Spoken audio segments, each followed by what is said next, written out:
हाजिम अपनी डेस्क पर झुका पड़ा था। चेहरा ऐसा लग रहा था जैसे जिंदगी उससे उधार लेकर भाग गई हो। आंखों के नीचे डार्क सर्कल्स ऐसे चमक रहे थे जैसे कोई फ्री टैटू ऑफर में मिल गए हो। उसने धीरे से बड़बड़ाया, कसम से ये जॉब है या 3rd डिग्री टॉर्चर? इंसान को इंसान ना समझो, बस काम करवाओ। तभी पीछे से किसी ने उसका नाम चिल्लाया, ओए हाजिम। हाजिम ने धीरे से गर्दन घुमाई जैसे कोई लो बैटरी वाला मोबाइल। सामने खड़ा था उसका सेक्शन चीफ, हाथ में एक मोटी फाइल लिए, जिसे देखकर ही हाजिम को सरदर्द होने लगा। ये फाइल प्रेसिडेंट तक जा चुकी है, अगर काम पूरा नहीं हुआ ना तो बहुत बड़ी प्रॉब्लम हो जाएगी। सेक्शन चीफ ने एक कैरिंग बट डेंजरस वाली स्माइल दी और हाजिम के कंधे पर हाथ रखा, जैसे कोई एग्जीक्यूशन से पहले आखिरी दुआ दे रहा हो। ये भी निपटा दे वरना और ज्यादा लोड बढ़ जाएगा। हाजिम का दिमाग सटक गया। भाई ये तो धोखा है, फास्ट काम करो तो और काम दो, धीरे करो तो निकाला जाओ, फिर तो मैं स्लॉथ बन जाता। Boss please. हाजिम ऑलमोस्ट रोने ही वाला था। 3 दिन से घर नहीं गया हूँ, मुझे मेरा बेड भी याद नहीं, मेरा तकिया मेरी शक्ल भूल गया होगा। सेक्शन चीफ को इससे कोई फर्क नहीं पड़ा। उसने फाइल जोर से हाजिम की टेबल पर पटकी और बोला, तू ही तो सबसे तेज काम करता है, इसीलिए तुझे देते हैं, और ये प्रेसिडेंट का ऑर्डर है, चुपचाप फिनिश कर। हाजिम ने दिल में सोचा, तो क्या मैं तेज काम करता हूँ इसलिए मेरी लाइफ बर्बाद होनी चाहिए? नेक्स्ट जन्म में स्नेल बनूंगा कसम से। सेक्शन चीफ अचानक सीरियस होकर बोला, अच्छा सुन, प्रेसिडेंट ने बुलाया है, मैं जा रहा हूँ, लेकिन काम पूरा होना चाहिए। जैसे ही सेक्शन चीफ जाने लगा, हाजिम ने पीछे से चिल्लाया, बॉस ये तो सरासर गुलामी है, मैं 3 दिन से घर नहीं गया हूँ। लेकिन सेक्शन चीफ ने उसकी एक न सुनी और चलता बना। भाई इस रेट पर काम किया ना तो मर जाऊंगा। हाजिम ने सिर पकड़ लिया। रात के 11 बज चुके थे और वो अभी भी फंसा हुआ था। उसने खुद से कहा, अगर ऐसे ही काम करता रहा ना तो या तो बीमार पड़ जाऊंगा या फिर RIP हो जाऊंगा। फिर खुद को समझाया, बस आज का काम खत्म करके घर चला जाऊंगा, मैं कर सकता हूँ। लेकिन सच कहूँ तो उसके हालात देखकर कोई भी कह सकता था कि बंदा ऑफिस चेयर और लाश में ज्यादा फर्क नहीं कर सकता। अचानक रूम की लाइट ऑन हुई। हाजिम ने नजर उठाई और देखा उसका बॉस यानी प्रेसिडेंट एक लड़की के साथ एंट्री मार चुका था। लड़की उसकी बाहों में झूल रही थी जैसे कोई बॉलीवुड हीरोइन एंट्री सीन हो। हाजिम का दिमाग और ज्यादा खराब हो गया। लड़की ने प्रेसिडेंट से पूछा, ये कौन पागल रात के इस टाइम तक काम कर रहा है? प्रेसिडेंट ने एकदम चिल अंदाज में कहा, ओ ये हमेशा ओवर टाइम करता रहता है, इसे आदत पड़ गई है। लड़की ने हाजिम की तरफ देखा और बिना सोचे बोले, ऐस लेजी वर्कर की क्या जरूरत, फायर कर दो उसको। सही कह रही हो क्या? हाजिम का मुंह खुला का खुला रह गया। भाई ये मजाक है क्या? लेकिन बॉस ने कैजुअल अंदाज में कहा, हाजिम यूर फायर्ड। अरे लेकिन क्यों? मैंने तो इतना काम किया। लेकिन बॉस लड़की में इतना बिजी था कि उसने हाजिम की एक न सुनी और वहाँ से चलता बना। साला ये तो सीरियस है। हाजिम को लगा कि शायद बॉस लड़की के सामने शो ऑफ कर रहा है। लेकिन अगले दिन जब वो ऑफिस पहुंचा तो सेक्शन चीफ ने उसकी रही सही उम्मीद भी तोड़ दी। तेरा फायरिंग फाइनल है बॉस, कुछ नहीं हो सकता। हाजिम घर गया, एक ठंडी बियर खोली, जमीन पर लेटा और हंसते हुए बोला, भाई ऐसे काम करने के बाद भी फायर हो सकते हैं, कमाल है। कुछ महीनों बाद कोई पैसे नहीं बचे और हालत ऐसी हो गई कि घर से बाहर निकलना तक बंद कर दिया। बाल इतने बड़े हो गए कि लोग उसे जंगली समझने लगे। जॉब तो छोड़ो, कोई इंटरव्यू देने भी नहीं दे रहा। वो खुद को यूजलेस महसूस करने लगा। एक दिन जब वो जॉब ढूंढने निकला तो रास्ते में अचानक सेक्शन चीफ दिख गया। सेक्शन चीफ उसे देखते ही गरज पड़ा, साले बिना नोटिस जॉब छोड़ दी, पता है कंपनी में कितनी कंप्लेंट्स आ रही हैं। हाजिम एकदम कंफ्यूज है, भाई तू पगल है क्या? मेरा नाम छोड़ ही नहीं मुझे निकाला गया। तभी प्रेसिडेंट की कार वहाँ आकर रुकी। वो बाहर निकला और गुस्से में बोला, तेरे जाने के बाद हमारी कंपनी का लॉस हो रहा है, सारा काम तो तू ही करता था। हाजिम हक्का बक्का रह गया। भाई तो फायर क्यों किया? बॉस ने एक इविल स्माइल दी, इसलिए तुझे वापस काम पर आना होगा बिना सैलरी के, और इस बार इतना काम दूंगा कि 1 हफ्ते तक घर नहीं जा पाएगा। बस ज्यादा हो गया। हाजिम का खून खौल उठा। उसने गुस्से में प्रेसिडेंट की कॉलर पकड़ ली। बॉस ने उसे धक्का दिया और तभी एक तेज रफ्तार गाड़ी आई और हाजिम को जोरदार टक्कर मार दी। सड़क पर खून बहने लगा। बॉस और सेक्शन चीफ घबरा गए और वहाँ से भाग खड़े हुए। फिर अचानक अंधेरे में एक जलता हुआ हाथ नजर आया। चारों तरफ आग। एक जलती हुई चिंगारी उस हाथ पर गिरी। हाजिम की त्वचा जलने लगी। वो चीखते हुए उठा और जब उसने अपनी आंखें खोली वो एक नए संसार में जन्म ले चुका था। हाजिम ने आंखें खोली तो खुद को एक अजीब जगह पर पाया। नीचे नजर डाली तो देखा कि वो किसी ऊंचे प्लेटफॉर्म पर खड़ा था और नीचे ढेर सारे लोग सिर झुकाए खड़े थे जैसे किसी भगवान की पूजा कर रहे हो। वेट, क्या मैं इनका गॉड हूँ? हाजिम का दिमाग पूरी तरह ब्लास्ट होने वाला था, लेकिन फिर उसकी नजर सामने खड़े आदमी पर पड़ी। उसका चेहरा इतना डरावना था कि हाजिम का दिमाग फ्रीज हो गया। वो आदमी अचानक जोर जोर से किसी चीज पर वार करने लगा, जिससे भयानक आवाज गूंजने लगी। पीछे खड़े लोग किसी अनजान भाषा में चिल्लाने लगे, गोरोथक गोरोथक। हाजिम ने मन ही मन सोचा, भाई ये लोग कौन सी भाषा बोल रहे हैं और मैं यहाँ आया कैसे? क्या सच में मैं मर चुका हूँ? और अगर हाँ तो मैं यहाँ कैसे पहुँचा? तभी अचानक एक बड़ी सी छाया उसके ऊपर पड़ी। उसने डरते डरते ऊपर देखा और उसकी हालत खराब हो गई। एक विशाल मॉन्स्टर उसकी तरफ बढ़ रहा था। उसका शरीर इतना बड़ा था कि उसकी पीठ से असली पेड़ उगते दिख रहे थे, जैसे जंगल और उसका शरीर एक ही चीज हो। भाई ये क्या भूतिया जंतु है? हाजिम की आत्मा हलक में आ गई। वो लोग जोर जोर से मॉन्स्टर की तरफ चिल्ला रहे थे और तभी हाजिम को एक भयानक रियलाइजेशन हुआ, ये लोग मुझे इस मॉन्स्टर को खिलाने वाले हैं। रुको भाई, मजाक मत करो, मैं खाने की चीज नहीं हूँ। लेकिन किसी ने उसकी एक न सुनी। मॉन्स्टर ने एक जोरदार गरज के साथ खुशी जताई और अगले ही सेकंड उसने हाजिम को सीधा निगल लिया। चारों तरफ अंधेरा था। अचानक हाजिम के चेहरे पर एक पानी की बूंद गिरी और वो झटके से जागा। मैं जिंदा हूँ। उसने हाथ पैर टटोले, सब कुछ ठीक था। एक सेकंड, ये कैसे पॉसिबल है? मॉन्स्टर ने मुझे खा लिया बट मैं अभी भी जिंदा हूँ। उसका दिमाग पूरी तरह ब्लास्ट मोड में चला गया। तभी अचानक एक और पानी की बूंद उसके मुंह में गिर गई। ये तो बहुत मीठा है। हाजिम ने कान लगाकर सुना। कहीं से पानी टपकने की आवाज आ रही थी। वो धीरे धीरे उस आवाज के पास पहुंचा और देखा, पिंक कलर का पानी। ये क्या है? उसने क्यूरियोसिटी में पानी को उंगली से छुआ, फिर थोड़ा मुंह में डाला। ओ माय गॉड, ये तो शुगर सिरप जैसा मीठा है। उसका पेट जोरों से गुड़गुड़ाने लगा। उसे एहसास हुआ कि उसे बहुत जोर की भूख लगी थी। जो भी हो, पहले यह पी लेता हूँ। हाजिम ने पूरा गिलास भरकर पानी की तरह पीना शुरू कर दिया। जैसे जैसे उसने ज्यादा पिंक लिक्विड पिया, उसे महसूस हुआ कि अंधेरे में भी वो चीजें साफ देखने लगा था। ये क्या मैजिक है? तभी पीछे से कुछ जोर से गिरने की आवाज आई। हाजिम ने घूमकर देखा तो उसके सामने एक पिंक बबल पड़ा था। उसने उंगली से उसे छुआ, फिर क्यूरियोसिटी में उठा लिया। ये क्या चीज है? उसका पेट फिर से जोरों से गुड़गुड़ाया। उसकी आंखें उस पिंक बबल को घूरने लगी। क्या ये खाने लायक है? थोड़ी देर तक हेजिटेशन के बाद उसने सोचा, जो होगा देखा जाएगा, और एक बड़ी बाइट ले ली। होली शिट, ये तो इंसेनली टेस्टी है। वो एकदम शॉक में आ गया। ऐसा लगा जैसे दुनिया भर के सारे फ्लेवर्स एक साथ उसके मुंह में एक्सप्लोड हो गए हों। वो इतनी तेजी से खाने लगा कि जितने भी छोटे छोटे टुकड़े नीचे गिरे उन्हें भी उठा पटाकर खा लिया। ये तो मास्ट है, पर अगर कुछ दिन तक सिर्फ यही खाया तो बोर हो जाऊंगा, हाजिम ने सोचा। तभी पीछे से एक अजीब सी आवाज आई। वो धीरे धीरे घूमा और सामने जो देखा उसे देखकर उसकी आत्मा तक कांप गई। एक मैसिव पिंक स्पाइडर उसे घूर रहा था। हाजिम की चीख निकल गई। स्पाइडर ने अपना सिर इधर उधर हिलाया जैसे उसे कुछ दिखाई नहीं दे रहा हो। ये मुझे देख नहीं सकता। हाजिम धीरे धीरे पीछे सरकने लगा, क्योंकि अगर वो दिख गया तो स्पाइडर की डिनर प्लेट बन जाएगा। यही बचा था। एक मॉन्स्टर ने खाया। अब अंदर भी एक स्पाइडर मिला। ये लाइफ है या हॉरर मूवी? तभी अचानक एक पानी की बूंद उसके सामने गिरी। हाजिम ने देखा कि वो मोटी पिंक स्पाइडर धीरे धीरे पानी पी रही। उसे तुरंत समझ आ गया, ओ तो इस पानी को पीने से ही मैं डार्क में देख पा रहा हूँ, और यही स्पाइडर भी कर रही है। लेकिन जैसे ही स्पाइडर ने पानी पिया, उसने सीधा हाजिम पर अटैक कर दिया। आबे ओ, ये तो गलत सीन हो गया। हाजिम जान बचाने के लिए भागा, लेकिन स्पाइडर भी उसके पीछे लगी हुई। भाई अगर जल्दी कोई रास्ता नहीं मिला तो ये चिपकली मेरी एंडिंग लिख देगी। आगे रास्ता बंद था और पीछे स्पाइडर उसके ऊपर कूदने ही वाली थी। लगता है यही अंतिम संस्कार है। उसने आंखें बंद कर ली और पूरी ताकत से मुक्का मारा। बूम! स्पाइडर एकदम फट गई। हाँ, ये क्या था? हाजिम की आंखें फटी की फटी रह गईं, लेकिन एक गई तो और 50 आ गईं। अब वो किसी वीडियो गेम के मेन कैरेक्टर की तरह स्पाइडर्स को एक एक करके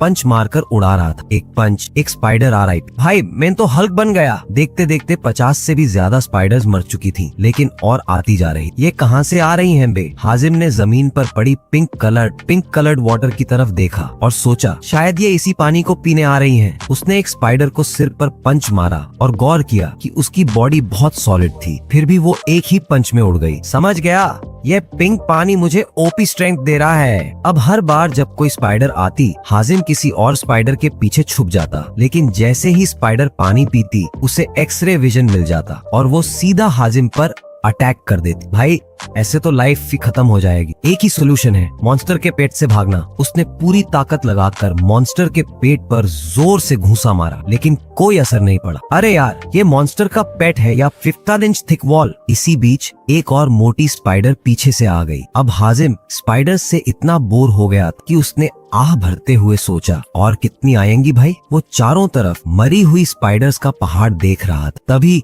एक भारी भरकम मगरमच्छ सामने आ गया। उसकी आंखें सीधे हाजिम पर टिकी हुई थी। अबे साले तू कहाँ से आ गया? हाजिम की हालत खराब हो गई। मगरमच्छ ने बिजली जैसी स्पीड से अटैक किया। हाजिम किसी तरह एक ऊंचे पत्थर पर चढ़ गया, मगर मगरमच्छ ने बदले में मॉन्स्टर की फ्लैश को काट डाला। वेट अ सेक, अगर ये मॉन्स्टर को काट सकता है तो मैं इसको यूज करके एस्केप कर सकता हूँ। अब कोई टाइम वेस्ट नहीं कर सकता था। हाजिम ने गहरी सांस ली, मगरमच्छ की मूवमेंट्स ध्यान से देखी और फिर मगरमच्छ फिर से झपटा, लेकिन इस बार हाजिम उसके नीचे से फिसलकर उसकी पूंछ पकड़ ली। चपाक! उसने पूरी ताकत से मगरमच्छ के पेट में घूंसा मारा, मगर मगरमच्छ अभी भी जिंदा था। भाई ये तो ओपी निकला। हाजिम ने बिना सोचे एक के बाद एक 20 पंच मार दिए। आखिरकार मगरमच्छ RIP हो गया।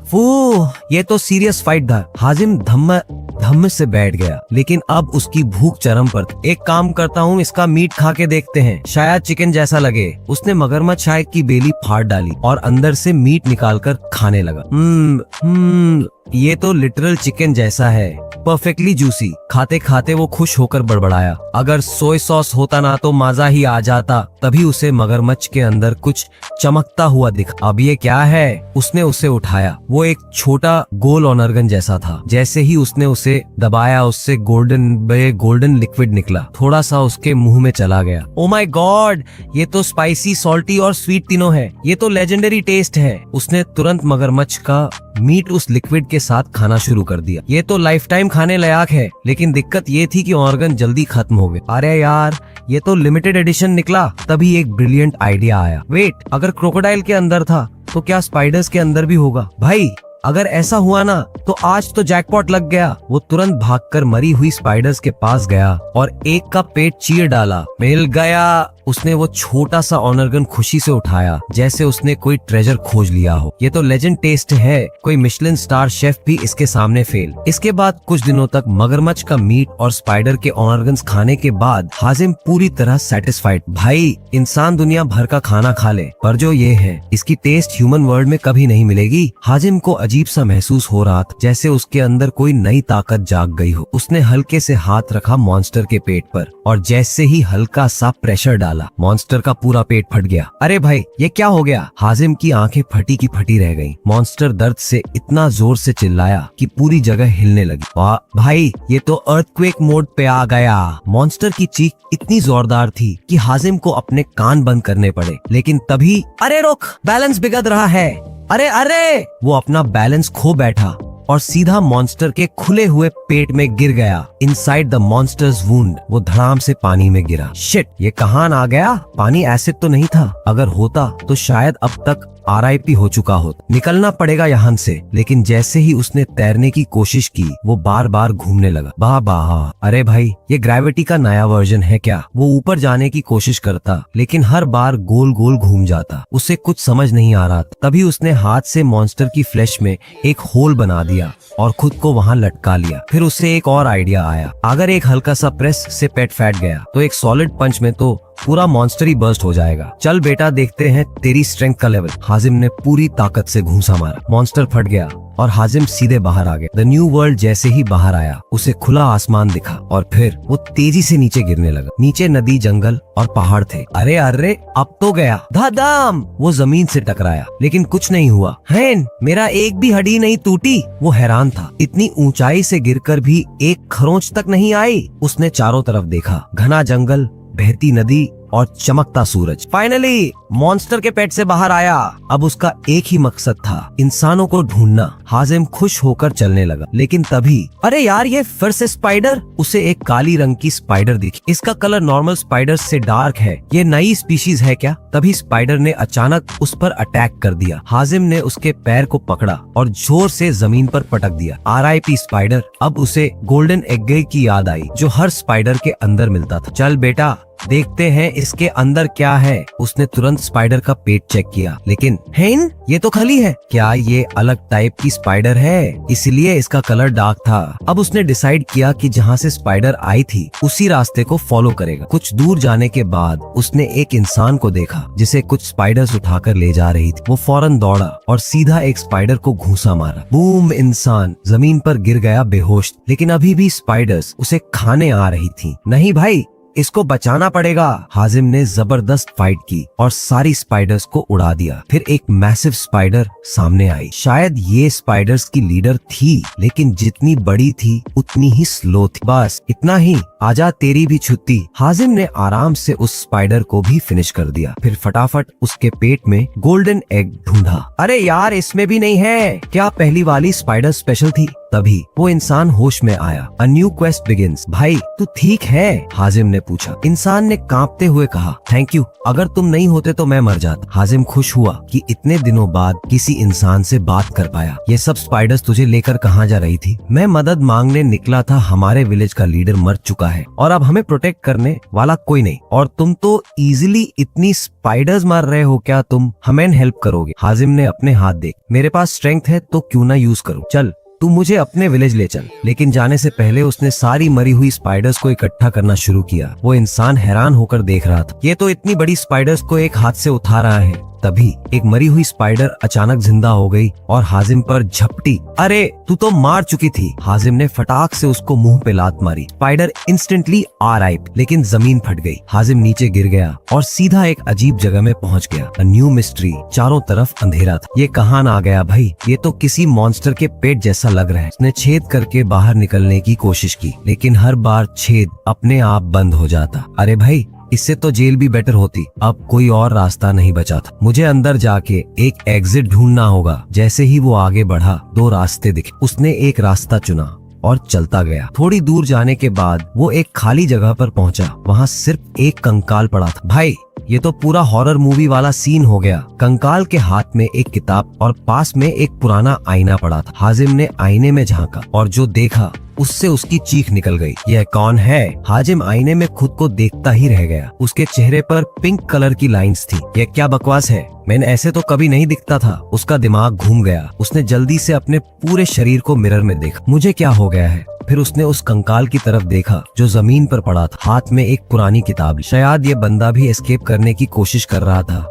और यहाँ फांसा रह गया। अगर मैं भी यहीं रहा तो क्या मैं भी एक दिन स्केलेटन बन जाऊंगा? उसने गुस्से में जोर से चिल्लाया। मैं यहाँ से कैसे निकालूंगा? फिर उसे आइडिया आया, क्या पता ये बुक में कोई एग्जिट क्लू तो। उसने जल्दी से किताब खोली और पढ़ना शुरू किया। लेकिन जैसे ही उसने देखा कि ये जापानीज में लिखी हुई थी, वो और एक्साइटेड हो गई। ओह, मैजिक सीखने का चांस। पर जैसे जैसे पढ़ता गया उसका पूरा दिमाग हिल गया। क्या अगर मुझे मैजिशियन बनना है तो मुझे 30 साल तक वर्जिन रहना पड़ेगा? गुस्से में उसने पूरी किताब फाड़ दी। फिर अचानक उसकी स्माइल गायब हो गई। अरे यार, शायद इसमें निकलने का रास्ता लिखा हो, लेकिन अब बहुत देर हो चुकी। बस एक ही रास्ता है, जहाँ से आया था वहीं से निकलना पड़ेगा। तभी फटे हुए पन्नों से अचानक जादू हुआ। हाजिम की आंखें चौड़ी हो गईं। भाई ये क्या सीन है? और अगले ही पल जब हाजिम ने आंखें खोली तो उसके सामने एक लड़की खड़ी थी। लड़की ने मुस्कुराते हुए गालों पर हाथ रखा और बोली, वाह, काफी टाइम बाद कोई यहाँ आया है और तुम फर्स्ट ह्यूमन हो जो यहाँ तक पहुँचा है। हाजिम को अपनी आंखों पर यकीन नहीं हुआ। सीन एक सेक, तू कौन है? लड़की ने शांत भाव से जवाब दिया, मैं एक गॉडेस हूँ और मैंने ही वो बुक लिखी थी। व्हाट? हाजिम पूरी तरह से हक्का बक्का रह गया। तू सच में एक गॉडेस है? ये मजाक तो नहीं? लड़की ने सिर हिलाया। सच है, लेकिन हाजिम के दिमाग में एक अलग ही थ्योरी आ गई। अगर तू सच में एक गॉडेस है तो तू एक बूढ़े अंकल जैसी होनी चाहिए। तभी पुफ, लड़की सीधा एक बूढ़े आदमी में बदल गई। Oh shit! हाजिम की आत्मा हिल गई। तू मेरे दिमाग की बात पढ़ सकती है? गॉडेसेस हंस पड़ी। हाँ, तुम ह्यूमंस तो वैसे भी सिंपल माइंड्स होते हो। लेकिन फिर भी हाजिम जिद्दी बना रहा। मुझे अब भी यकीन नहीं है। गॉडेसेस ने हाथ उठाया और एक छोटा सा मैजिक ट्रिक किया। अचानक उसके पूरे शरीर में दर्द होने लगा। क्या ये मजाक था? गॉडेसेस ने मुस्कुराकर पूछा। अब तो मान गए? हाजिम तेजी से सिर हिलाने लगा। हान, बिल्कुल मान गया। गॉडेसेस ने पूछा, वैसे तुमने वो बुक क्यों फाड़ दी? हाजिम गुस्से में चिल्लाया, क्योंकि वो टोटल बकवास थी। गॉडेसेस मजेदार अंदाज में हंस पड़ी। हाँ, वो तो प्रैंक था। क्या ये सब एक मजाक था? गॉडेसेस ने समझाया, इस दुनिया में कोई भी जापानीज नहीं पढ़ सकता। जो भी वो बुक पढ़ता उसको लगता कि ये बहुत रेयर और वैल्यूएबल चीज है। कोई उससे डिस्ट्रॉय नहीं करता, लेकिन तुमने किया। इसका मतलब तुम ह्यूमन वर्ल्ड से हो। डैम! हाजिम ने अपना माथा पीट लिया। फिर गॉडेसेस ने उसकी यादें पढ़नी शुरू कर दी।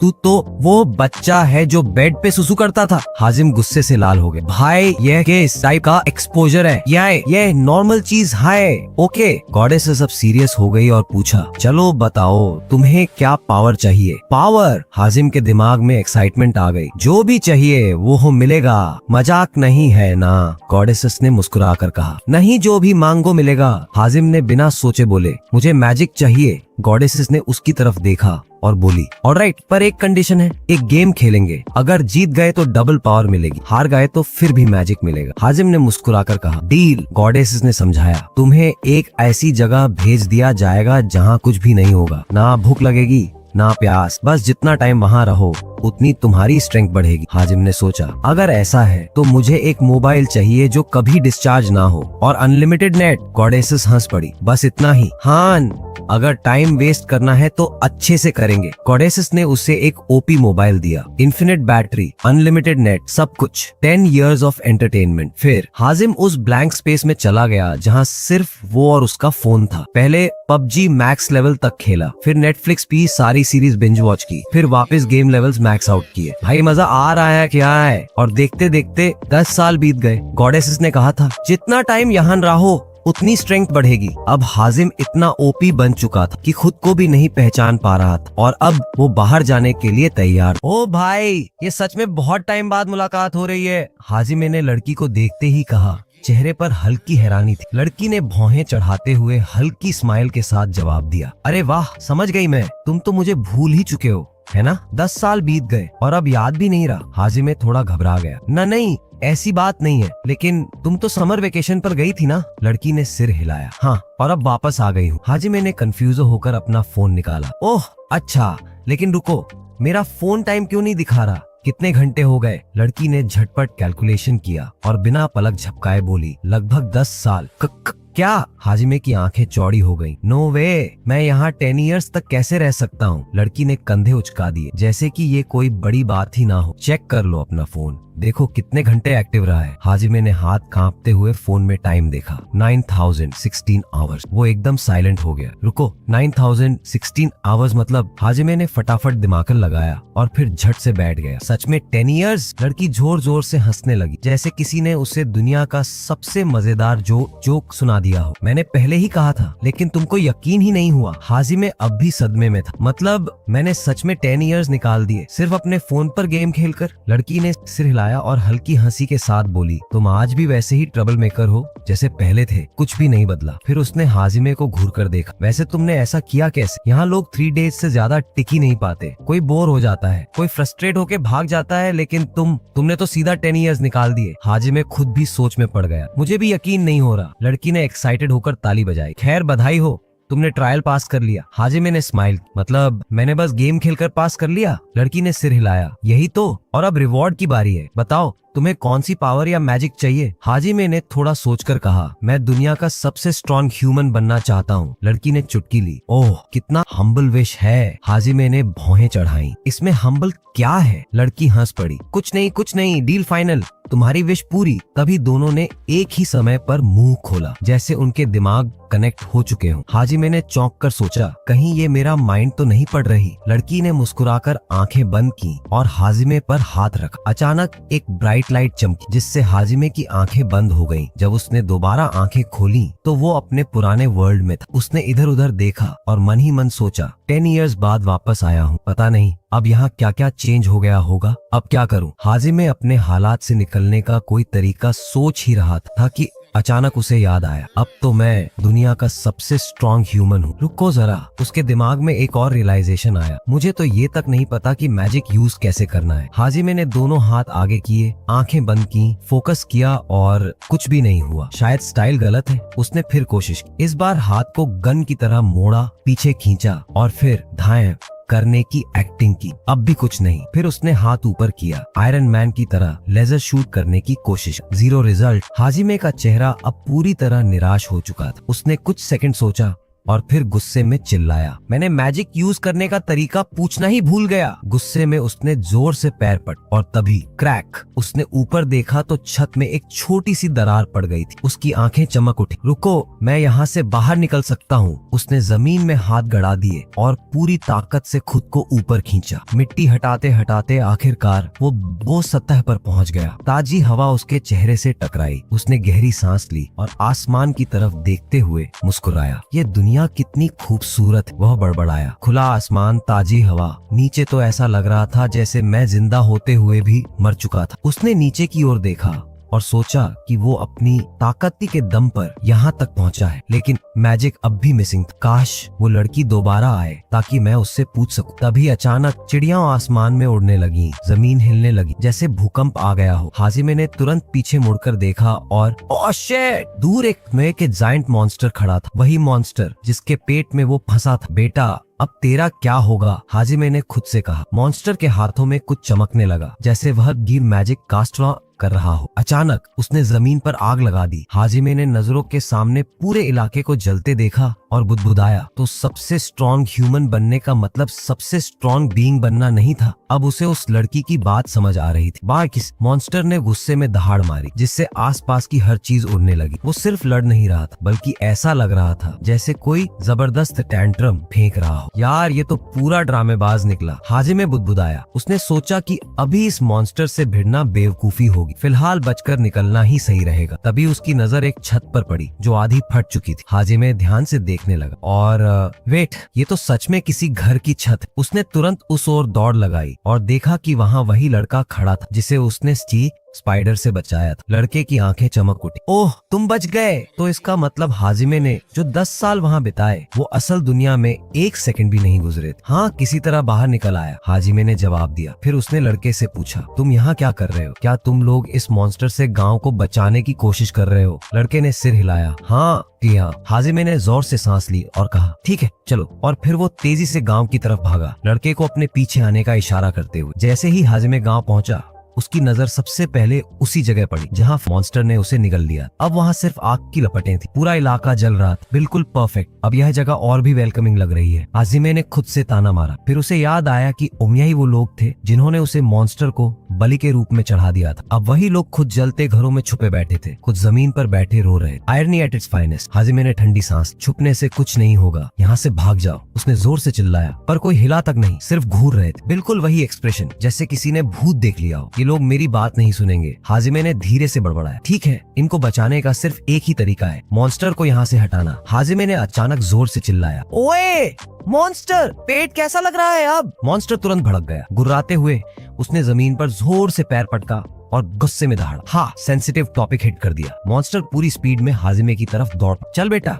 यहाँ से हट चलते हैं। हाजिमे तेजी से गांव से बाहर भागा, मॉन्स्टर उसके पीछे पीछे। जैसे ही वो गांव से काफी दूर पहुंचा, हाजिमे रुका और मुड़ा। अब तो तेरा हिसाब बराबर करना ही पड़ेगा। मॉन्स्टर पूरी ताकत से उस पर झपटा, पर हाजिमे एकदम अप्रो प्लेयर की तरह डॉस कर गई। तू स्लो बड़ी। मौका देखते ही हाजिमे ने एक जबरदस्त पंच मॉन्स्टर की आंख पर जड़ दिया। मॉन्स्टर जमीन पर गिर गया। हाँ ले भाई, अब कौन बड़ा? लेकिन मॉन्स्टर अभी खत्म नहीं हुआ था। वो गुस्से में खड़ा हुआ और इतनी जोर से दहाड़ा कि पूरा मैदान हिल गया। आवाज इतनी तेज थी कि हाजिमे को अपने कान बंद करने पड़े। पीछे देखा तो गांव वाले भी अपने कान पकड़कर बैठ चुके। अब बस बहुत हो गया। हाजिमे ने गुस्से में एक और पंच मारा, इस बार मॉन्स्टर के पेट पर कुछ नहीं हुआ। Wait what? मॉन्स्टर 1 इंच भी नहीं हिला। यार ये इतना हार्ड कैसे है? तभी मॉन्स्टर ने अपने बड़े बड़े पंजे से हाजिमे को पकड़ने की कोशिश की। Not today. हाजिमे मौके पर बच निकला। अब हाजिमे अपनी पूरी ताकत लगाने के लिए तैयार था। उसने अपनी सारी ऑक्सीजन पावर इकट्ठी की। फिर अचानक सब फ्रीज, वक्त जैसे एक पल के लिए रुक गया और हाजिमे की ताकत गायब हो गई। तो WTF, अभी तो मैं फुल पावर ऑन करने वाला था, पर अब कुछ भी नहीं हो रहा था। मॉन्स्टर ने गुस्से में उसे जोरदार किक मारी। हाजिमे सीधा उड़ गया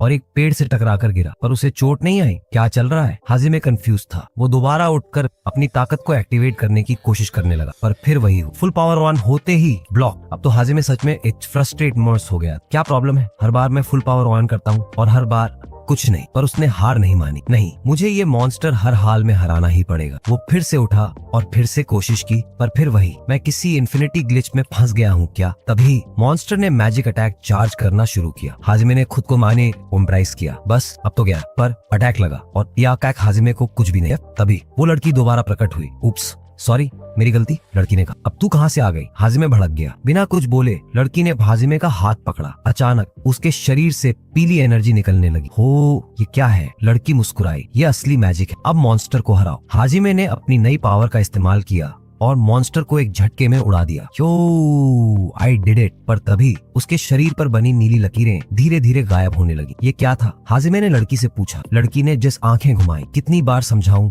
कि मैं एक गॉडेस हूँ, कहीं भी आ जा सकती। अरे वो नहीं, तुम अभी क्यों आई? हाजिमे ने झुंझलाते हुए पूछा। लड़की हंस दी। 3 कारण थे। पहला, तेरी बॉडी इतनी पावर हैंडल ही नहीं कर सकती थी, सो मुझे इसे फिक्स करना पड़ा। हाजिमे ने सिर हिलाया। ठीक है, और दूसरा कारण, मैं बोर हो गई थी इसलिए आ गई। I knew it. हाजिमे ने आंखें घुमाई। और तीसरा, लड़की ने शरारती स्माइल दी। याद है मैंने कहा था कि जब तक तू हार नहीं मानेगा तेरी पावर बढ़ती जाएगी। हाजिमे ने सिर हिलाया। फिर उसे एहसास हुआ, रुको, 10 साल हो गए, तो क्या मतलब मेरी सारी पावर एक साथ मिल सकती है? लड़की ने सिर हिलाया। बिल्कुल, पर एक कंडीशन है, बस बोलना पड़ेगा कि मैं हार मानता हूँ। हाजिमे चुप हो गया। हाजिमे ने सिर हिलाया और मुस्कुराते हुए बोला, देखो मैं इतनी जल्दी हार मानने वालों में से नहीं हूँ, तो तुम आराम से बैठो जैसे कोई ऑडियंस में बैठकर शो देखता है और बस देखते रहो। जिस दिन मैंने सच में हार मान ली उस दिन मैं तुम्हारी पूरी पावर ले लूंगा। लड़की ने हंसते हुए जवाब दिया, ठीक है, लेकिन अगर तुम मर गए तो मैं तुम्हें बचाने नहीं आऊंगी, ये मेरी रूल है, अब चॉइस तुम्हारी है। हाजिमे ने कुछ सेकंड सोचा, फिर कंधे उचकाकर बोला, फेयर इनफ, लेकिन एक बात बताओ, अगर मैं तुम्हें एंटरटेन करूं तो क्या मुझे एक्स्ट्रा पावर बोनस में मिलेगी?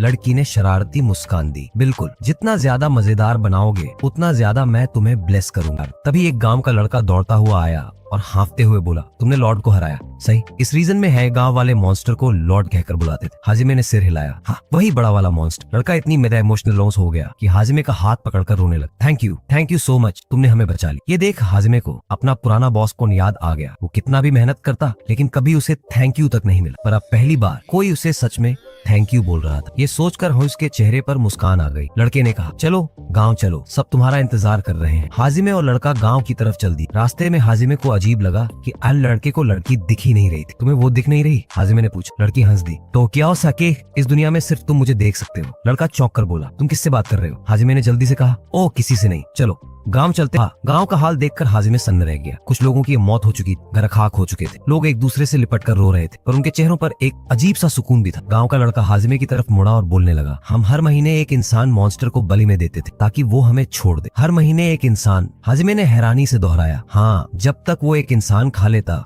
वो हमें 1 महीने तक तंग नहीं करता था, लेकिन फिर एक दिन उसने गांव के चीफ को ही खा लिया और फिर पूरे गांव पर हमला कर दिया। हाजिमे ने माथे पर हाथ मारा। ओ, ये मेरी ही गलती थी। मतलब? लड़की ने पूछा। जब मैंने उसके पेट से निकलने के लिए रास्ता बनाया तब उसे जबरदस्त दर्द हुआ होगा, शायद इसी वजह से वो पागल हो गया और पूरे गाँव पर हमला कर दिया। लड़की ने सिर हिलाया। यही दिक्कत है, अगर ये सिलसिला चलता रहता तो एक दिन पूरा गाँव ही खत्म हो जाता। लड़के ने कहा, गाँव बर्बाद हो चुका है, लेकिन शुक्र है कि मॉन्स्टर अब मर चुका है। पर फिर उसने सिर झुका लिया और बुदबुदाया, लेकिन मैं बेकार हूँ, कुछ नहीं कर पाया, गांव भी नहीं बचा पाया, लोगों को भी नहीं बचा पाया, अब ये सब मैं कैसे ठीक करूँ? हाजिमे ने उसकी पीठ पर हाथ रखा। अकेले तुम गांव को ठीक नहीं कर सकते। तभी लड़की ने हाजिमे की तरफ देखा और पूछा, वैसे थैंक यू सुनना तुम्हारे लिए इतना जरूरी क्यों है? हाजिमे ने हल्की मुस्कान के साथ जवाब दिया, क्योंकि इससे पहले मुझे कभी किसी ने थैंक यू नहीं कहा। लड़की ने शरारत से कहा, ओ तो अब मैं तुम्हें थैंक यू बोलने पर मजबूर कर दूंगी। अभी क्या नया ड्रामा है? हाजिमे ने शक से पूछा। लड़की ने उसे उंगलियां चटकाने को कहा। जैसे ही हाजिमे ने उंगलियां चटकाई, पूरे गांव में रोशनी फैल गई। पेड़ पौधे फिर से हरे हो गए, टूटी हुई छतें खुद बन गई, जले हुए घर चमकने लगे। गांव वाले हक्के बक्के रह गए। क्या ये कोई सपना है? हमारा गांव वापस आ गया। यहाँ तक कि हाजिमे भी 1 सेकंड के लिए शॉक रह गए। लड़का हाजिमे की तरफ मुड़ा और बोला, ये तुमने किया? अब सारे गांव वाले हाजिमे को घेरने लगे। Thank you so much. कुछ लोग रो रहे थे, छोटे छोटे बच्चे आकर उसके पैर पकड़ने लगे। लड़की ने मुस्कुराते हुए कहा, अपना सिर ऊंचा रखो हाजिमे, ये गॉड को खुश करने का इनाम है, और याद रख ये भी तुम्हारी ही पावर है। गाँव वालों की भीड़ में हाजिमे ने गर्व से सिर ऊंचा किया और पंजोर से कहा, हाँ ये सब मैंने किया। गाँव में बेंजोरदार जश्न शुरू हो गया। लड़का हाजिमे की तरफ मुड़ा और बोला, सबको बोलो खाना लाने के लिए, आज हम इस खुशी का जश्न मनाएंगे। लड़की जोर से हंसी। अगर तुम मुझे ऐसे ही एंटरटेन करते रहे तो मैं तुम्हें और ब्लेसिंग दूंगी। हाजिमे ने हंसकर कहा, अगर ब्लेसिंग और पावर ऐसे ही मिलती रही तो क्या मैं खुद एक गॉड बन सकता हूँ? लड़की फिर हंसती। क्यों नहीं, मुझे कोई दिक्कत नहीं। उन दोनों की इन बातों से साफ दिख रहा था कि अब वो एक दूसरे को अच्छे से समझने लगे हैं। रात में पूरे गांव में पार्टी हुई। गांव की औरतें हाजिमे के लिए खाना लेकर आई। भोजन की ढेर सारी प्लेट्स उसके सामने रख दी गई। जो चाहो उतना खाओ, कोई रोक टोक नहीं, किसी ने हंसते हुए कहा। गांव वाले फिर से हाजिमे का धन्यवाद करने लगे। छोटे छोटे बच्चे उसके पास आकर बातें करने लगे। हाजिमे ने मुस्कुराते हुए उनकी बातें सुनी और पहली बार वो किसी जगह को घर जैसा महसूस कर रहा था। सुबह होते ही हाजिमे की आंखें खुली और सिर में एक जबरदस्त दर्द उठा। उफ, क्या कर लिया मैंने। उसका सिर बुरी तरह धड़क रहा था। हैंगओवर हिट कर चुका था। शिट, क्या मैंने ज्यादा पी ली थी। लेकिन असली झटका तब लगा जब उसने देखा कि वो लड़की उसके ऊपर सोई हुई थी। वो तू यहाँ क्या कर रही है? हाजिमे ने जोर से चिल्लाया और किस से नाशक दे रहे झटके में उठ बैठा। लड़की ने उन्हें एकदम कूल अंदाज में जवाब दिया, कुछ नहीं, बोर हो रही थी तो सोचा तुम्हें सोते हुए देख लो। तुम्हें कोई और टाइम नहीं मिला बोर होने के लिए? हाजिमे ने मन गुस्से में कहा। तभी दरवाजा खुला और गाँव का लड़का अंदर आया। गुड मॉर्निंग, उसने हंसते हुए कहा। कुछ खाओगे? ब्रेकफास्ट में क्या लोगे? हाजिमे ने अपने सिर को पकड़ा। बस पानी ला दो, मेरा सिर फट रहा है। लड़के ने फटाफट पानी ला कर दिया। हाजिमे ने एक लंबा घूंट भरा और सोचा, तो क्या दूसरे वर्ल्ड में भी हैंगओवर होता है? अब थोड़ा बेहतर महसूस करते हुए उसने लड़के को धन्यवाद कहा। लेकिन तभी बाहर से शोर सुनाई दिया। गांव वाले इधर उधर भाग रहे थे। लड़के ने जल्दी से एक लड़की का हाथ पकड़ा और पूछा, क्या हुआ? लड़की ने घबराते हुए जवाब दिया, अरैकना अटैक हुआ है, वो गांव को तबाह कर रहे हैं। अरैकना? हाजिमे ने कंफ्यूज होकर पूछा। तभी गांव में चारों तरफ जायंट स्पाइडर्स दिखने लगे। ओह, ग्रेट जायंट स्पाइडर्स, इससे बुरा और क्या हो सकता था। लेकिन हाजिमे ने सिर्फ यह 1 सेकंड सोचा, फिर कॉन्फिडेंटली कहा, छोड़ो, मैं अकेले ही इनसे निपट लूंगा। हाजिमे एक एक करके सारे स्पाइडर्स को तबाह करने लगा। गांव वाले दंग रह गए। उनके लिए ये कोई चमत्कार से कम नहीं था। थोड़ी देर में सारे स्पाइडर्स एक जगह जमा कर दिए गए। गांव वाले फिर से हाजिमे को धन्यवाद देने लगे। जब तक मैं यहाँ हूँ किसी को घबराने की जरूरत नहीं, हाजिमे ने मुस्कुराते हुए कहा। लड़के ने पूछा, तुम ठीक तो हो ना? चोट तो नहीं लगी? मेरे लिए ये कुछ भी नहीं था, हाजिमे ने मजाकिया अंदाज में जवाब दिया। फिर उसने लड़के से पूछा, वैसे ये स्पाइडर्स अचानक गाँव पर हमला क्यों करने लगे? लड़के ने कहा, ये पहले कभी गांव पर अटैक नहीं करते थे, लेकिन आज अचानक कुछ तो गड़बड़ है। हाजिमे ने सोचना शुरू किया। फिर एकदम से उसके दिमाग की बत्ती जली। ओह, अब समझ आया, ये स्पाइडर्स उसी मॉन्स्टर के अंदर रहते होंगे जिसे मैंने मारा। अब जब वो मर चुका है तो ये अपने नए घर की तलाश में इधर आ गए। लेकिन प्रूफ चाहिए। हाजिमे ने स्पाइडर्स के पेट की तलाशी लेनी शुरू की। कुछ देर बाद बिंगो, एक गोल्डन एग उसके हाथ में था। लड़के की आंखें चौड़ी हो गईं। ये तो अर्शा एग है, उसने हैरानी से कहा। अच्छा? हाजिमे ने कंफ्यूज होकर पूछा, ये इतना स्पेशल क्यों है? लड़के ने अचंभे से हाजिमे को देखा। तुम्हें नहीं पता, ये बहुत महंगा होता है, इससे मेडिसिन बनती है, इसे खाने से ताकत बढ़ती है और ये बहुत ही रेयर है। लड़की हाजिमे की तरफ मुड़ी और शरारत से पूछा, चाहो तो मैं इसे अभी तुम्हारे लिए बना सकता। रुको रुको, हाजिमे ने हाथ उठाया। इतनी जल्दी हाँ नहीं बोल सकता, अगर बहुत ज्यादा हो गया तो इसकी वैल्यू भी खत्म हो जाएगी। लड़के की नजर उस गोल्डन एग पर टिकी थी जैसे वो कोई खजाना हो। हाजिमे ने एग उसके हाथ में रख दिया। लड़का हैरान रह गया। ना नहीं, मेरा मतलब वो नहीं था, मैं इसे नहीं ले सकता। अरे रख लो, मैं इसमें इंटरेस्टेड नहीं हूँ, हाजिमे ने मुस्कुराते हुए कहा। लड़का हैरान था। तुम्हें पता है ये इतना वैल्यूएबल है कि इससे पूरा गांव विंटर तक खाना खा सकता है। Wait, what? मैंने तो इसे ऐसे ही खा लिया था। हाजिमे ने हैरानी से लड़के को देखा, फिर सांस छोड़ी और कहा, अब तो दे दिया, अब रख लो। लड़के ने एग को कसकर पकड़ा, पूरे गांव को दिखाया। गांव वाले उसे देखकर दंग रह गए कि ये तो किसी खजाने से कम नहीं। हाजिमे को गांव वालों की खुशी देखकर अच्छा लगा। लेकिन तभी एक घोड़ा गाड़ी गांव में दाखिल हुई। गांव वाले हैरान रह गए। ओह नहीं, ये तो लॉर्ड है। हाजिमे ने गांव वालों के चेहरे देखे। लगता है ये बंदा यहाँ कभी नहीं आता। लोग घबराहट में आपस में बात करने लगे। लॉर्ड यहाँ क्यों आया? जैसे ही लॉर्ड गाड़ी से उतरा, हाजिमे एकदम सन्न रह गया। वेट, ये तो मेरे पुराने बॉस जैसा दिखता है। गांव वाले नर्वस होकर लॉर्ड से बोले, आप यहाँ कैसे? लॉर्ड ने मुस्कुराकर कहा, मुझे पता चला कि गांव चीफ मर चुका है। गांव वाले हैरान रह गए, पर किसी ने इन्हें बताया भी नहीं। लॉर्ड ने धीमी आवाज में कहा, इस गाँव में कोई भी चीज मुझसे छुप नहीं सकती। आसपास के सारे गाँव के चीफ मेरे अंडर में काम करते हैं। फिर उसने धीरे से कहा, वैसे नए चीफ का फैसला हुआ या नहीं? क्योंकि टैक्स देना जरूरी है। गांव वाले गुस्से में बोले, हमारा चीफ कल ही मरा है और आपको टैक्स की पड़ी है। लॉर्ड ने ठंडे लहजे में कहा, मुझे इससे क्या, मुझे तो बस मेरा पैसा चाहिए। हाजिमे ने धीमे से बुदबुदाया, ये बंदा और मेरा बॉस दोनों में जरा भी फर्क नहीं। तभी लॉर्ड की नजर सीधे गोल्डन एग पर गई। ये तो बहुत रेयर चीज है। उसने लड़के से झपट कर एग छीन लिया। अगर तुम ये मुझे दे दो तो 1 महीने का टैक्स माफ कर दूंगा। गांव में सन्नाटा छा गया। उन्हें पता था कि गोल्डन एग कितना कीमती है, लेकिन लॉर्ड सिर्फ 1 महीने का टैक्स माफ करने की बात कर रहा था। ये सरासर नाइंसाफी है। गांव वाले धीमी आवाज में फुसफुसाने लगे, ये तो बहुत कम है। ये एग दोबारा पाने में हमें सालों लग सकते हैं। ये आदमी हमसे जबरदस्ती ये खजाना लेना चाहता है। हाजिमे का खून खौलने लगा। एक चीज जिससे पूरा गांव सर्दी में बच सकता था, और ये आदमी सिर्फ 1 मंथ टैक्स की बात कर रहा है। ये पूरी तरह शोषण है। तभी एक बुजुर्ग गांव वाला हिम्मत जुटाकर आगे आया। हमें ज्यादा वक्त चाहिए, कम से कम 1 साल का टैक्स तो माफ करना ही पड़ेगा। साइलेंस, लॉर्ड गुस्से में चिल्लाया, ये जमीन मेरी है, तुम मेरी मर्जी के खिलाफ नहीं जा सकते। फिर उसने उस बुजुर्ग को जोरदार थप्पड़ मारा। बुजुर्ग जमीन पर गिर पड़ा। लॉर्ड ने नाक चढ़ाकर कहा, अगर टैक्स देना इतना दर्दनाक लग रहा है तो क्यों ना टैक्स ही हटा दो। मतलब? गांव वाले सहमे हुए बोले। लॉर्ड ने क्रूरता से मुस्कुराते हुए कहा, मतलब अगर तुम पैसे नहीं दे सकते तो अपने शरीर बेचकर टैक्स चुकाओ। अब हाजिमे से बर्दाश्त नहीं हुआ। वो गुस्से से आगे बढ़ा और सीधे लॉर्ड की आंखों में घूरने लगा। तू टैक्स टैक्स चिल्लाए जा रहा है, पर जरा मुझे बता तो सही, इस गाँव के चीफ ने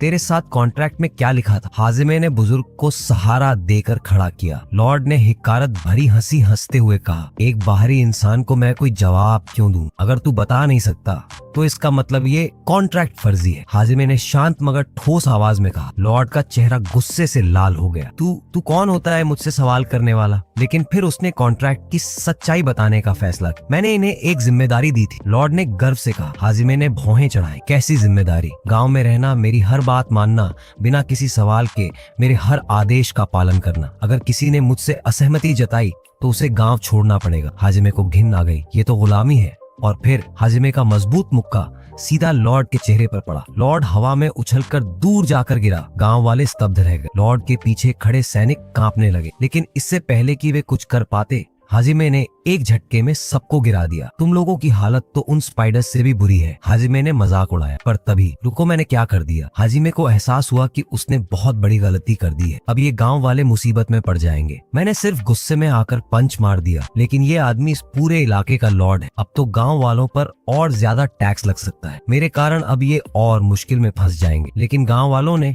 हाजिमे की तरफ देखा और मुस्कुरा दी। चिंता मत करो, एक आदमी बोला, अब चाहे जो हो हम तैयार हैं। हाँ, अब अगर वे आए भी तो हमें लड़ना सीखना होगा। गांव के लड़के ने गंभीर स्वर में कहा, हमें भी तुम्हारी तरह मजबूत बनना पड़ेगा। जब तक हम खुद अपनी रक्षा करना नहीं सीखेंगे, ये लोग हमें यूं ही लूटते रहेंगे। हाजिमे ने आंख से गौर से देखा। लड़का आगे बोला, लॉर्ड के पास कोई खास ताकत नहीं है। उसने अपनी दौलत से सत्ता खरीदी और अब जबरदस्ती सबको अपने नीचे झुका रहा है। अगर हमें आजादी चाहिए तो हमें खुद इसे छीनना होगा। हाजिमे ने गहरी सांस ली। अब उसे एहसास हो गया कि ये लॉर्ड भी उसी के पुराने बॉस की तरह था। एक ऐसा आदमी जो ताकत के दम पर नहीं बल्कि अपनी सत्ता के जरिए दूसरों को दबा कर रखता है। लेकिन इस बार हाजिमे चुपचाप ये अन्याय नहीं सहने वाला था। इस बार वो गांव वालों को उनके हक के लिए लड़ना सिखाएगा। ठीक है, हाजिमे ने धीरे से मुस्कुराते हुए कहा, अब हम इस खेल में अपनी चाल चलेंगे। गॉड्स पूरी तैयारी में थे और चिल्लाए, अटैक पोजीशन, इसे भागने मत देना। नायक हल्की स्माइल के साथ बोला, भागना? सीरियसली? मुझे तो लगा आज थोड़ा वार्म अप हो जाए। चंद सेकंड्स में ही लाइटनिंग स्पीड से उसने सबको धड़ाम कर दिया। गॉड्स जमीन पर पड़े थे। कोई अपनी कमर पकड़ रहा था तो कोई सिर। नायक सिर हिलाते हुए बोला, यार मुझे लगा थोड़ी फाइट मिलेगी, लेकिन ये तो स्पाइडर्स से भी ज्यादा वीक निकले।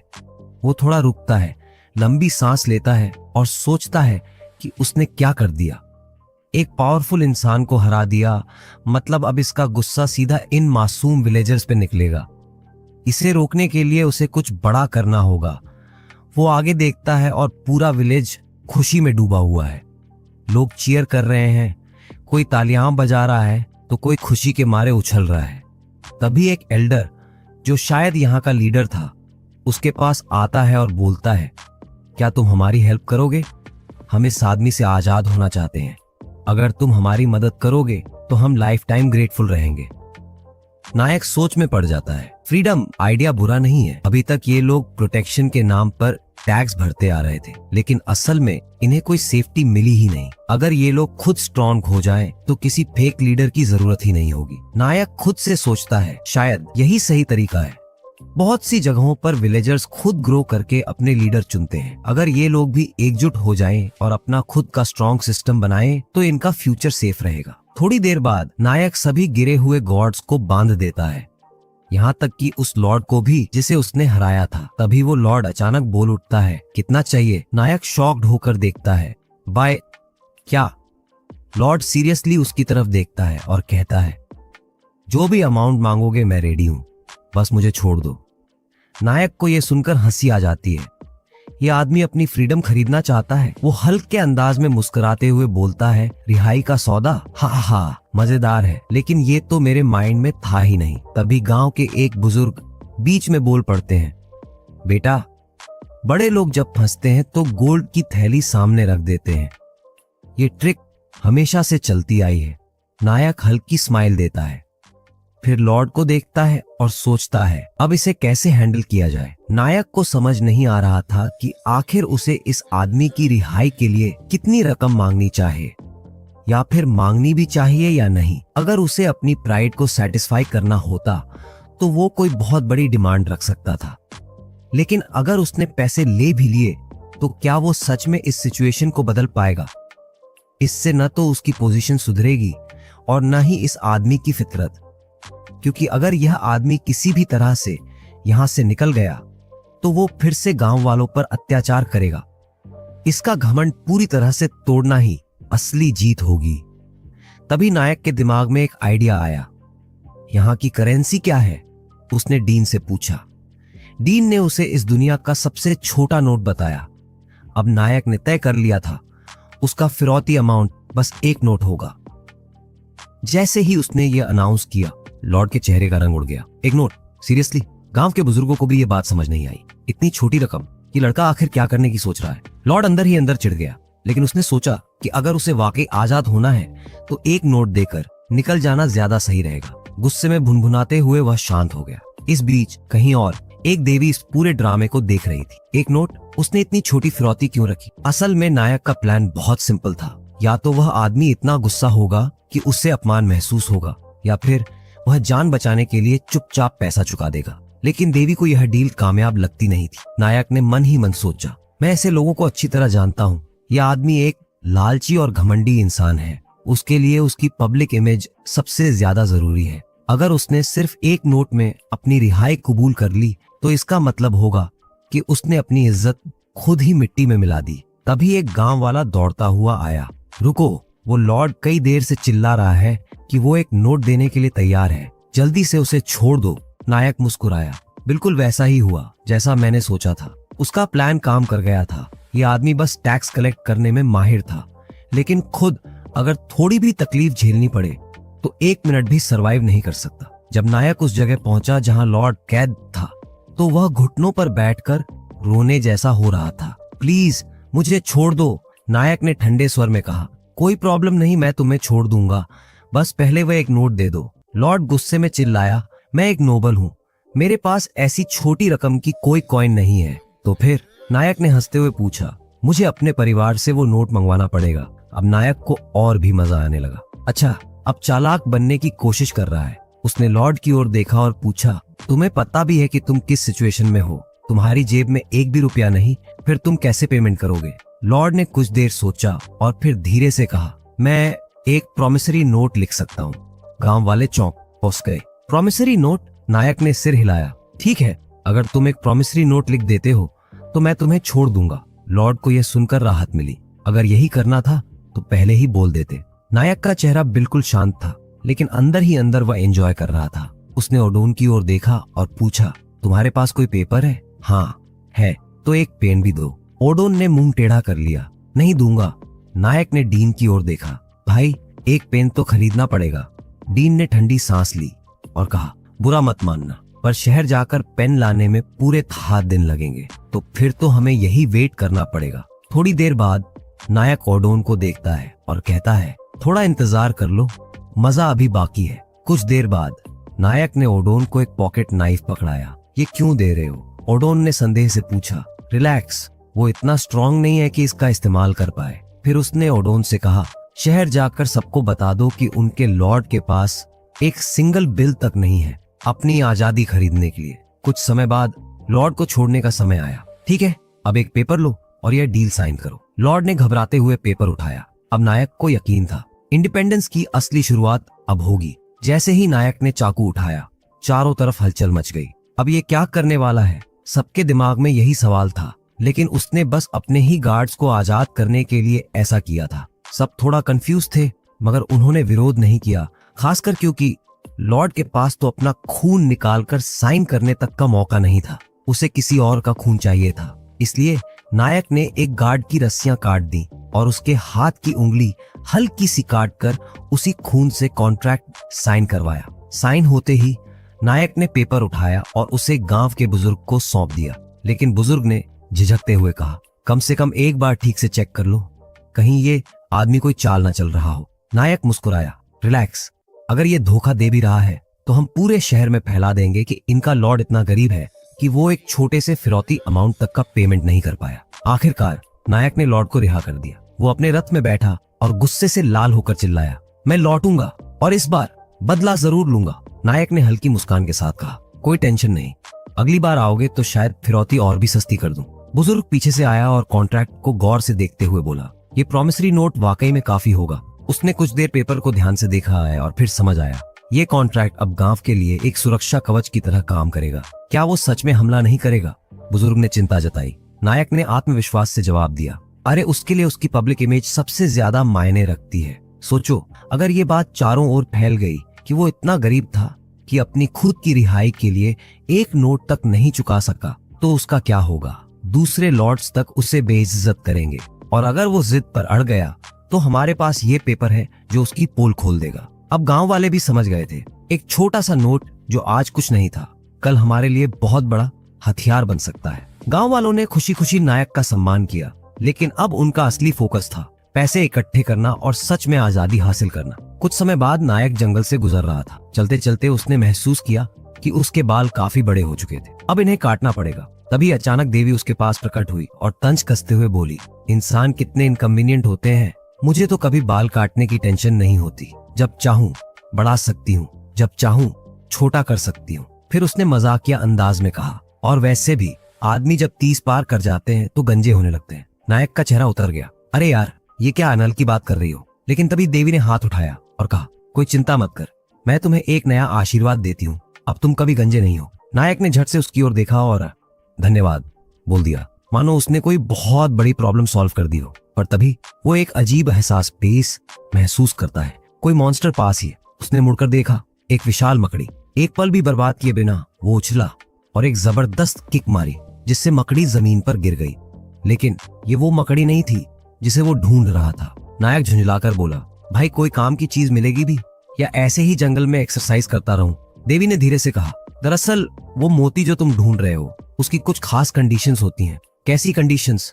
नायक ने उत्सुकता से पूछा। हर जीव के अंदर अलग अलग पोषक तत्व होते हैं और जब ये एक जगह जमा हो जाते हैं तो मोती बन जाता है। इसे पफ फिश के जहर जैसा भी माना जाता है। नायक फ्रीज हो गया। Puff fish? वो तो खतरनाक होती है। देवी ने हंसते हुए कहा, रिलैक्स, ये वाला जहर इंसानों को नुकसान नहीं पहुंचाता और तुम्हें तो जहर की इतनी हाई रेजिस्टेंस मिल चुकी है क्योंकि तुम पहले ही कई ऐसे मोती खा चुके हो। नायक ने सिर झटकते हुए कहा, मतलब जहर भी मैं स्नैक की तरह चबा रहा हूँ। बातों बातों में नायक ने अपनी खोज जारी रखी। घंटों की तलाश के बाद आखिरकार उसे एक मोती मिला। देवी ने पूछा, क्या तुम इसे खाओगे? नायक ने सिर हिलाया, नहीं, ये मिलिट्री सप्लाई है।